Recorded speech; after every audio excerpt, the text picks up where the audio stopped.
তোমাদের মানুমাসি আজকে যে রেসিপিটা বানাবে সেই জিনিসটা তোমরা কোনো জায়গায় না দেখে থাকলেও টেনে বিক্রি হতে নিশ্চয়ই দেখেছো। নাম হচ্ছে দিলখুশ। দেখবা টেনের মধ্যে হলুদ চিলমিলি কাগজে কি সুন্দর বিক্রি হয়। তবে এই দিলখুশ বানানো খুবই ইজি, জানো তো? প্রথমে হাফ কাপ মতন সাদা তেল, 2 চামচ মতন ঘি একসাথে গরম করে নাও, মানে একদম হাই হিট করে রাখতে হবে। অন্যদিকে এটা কড়াইয়ের মধ্যে হাফ বাটি চিনি আর একই পরিমাণে জল দিয়ে ফুটিয়ে এক তার হয়ে যাওয়ার মতন শিরা বানিয়ে নিতে হবে। ফুটন্ত অবস্থায় সেই চিনি শিরার মধ্যে হাফ বাটি মতন বেসন ঢেলে দাও, মানে যতখানি চিনি ততখানি জল ততখানি বেসন। এইবার নাড়াচাড়া করতে করতে যখন চিনি শিরার সাথে বেসনটা মিশে যাবে তার মধ্যে সেই হাই হিট করা তেল এক হাতা করে ঢালতে থাকো আর নাড়াচাড়া করতে থাকো, ঢালতে থাকো আর নাড়াচাড়া করতে থাকো, ঢালতে থাকো আর নাড়াচাড়া করতে থাকো। একদম শেষ মুহূর্তে যখন দেখবা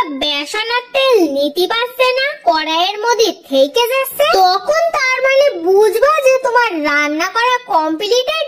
এইবার নামিয়ে নিতে হবে একটা থালার মধ্যে। তবে সেই থালার মধ্যেও হাই হিট করা তেল ঘিটা একটু ঢেলে দিও। এইবার সেই থালার মধ্যে সেই রান্না করা বেসনটা ঢেলে দাও। দেখো কি সুন্দর জালিদার হয়েছে, কি সুন্দর লাগছে দেখতে।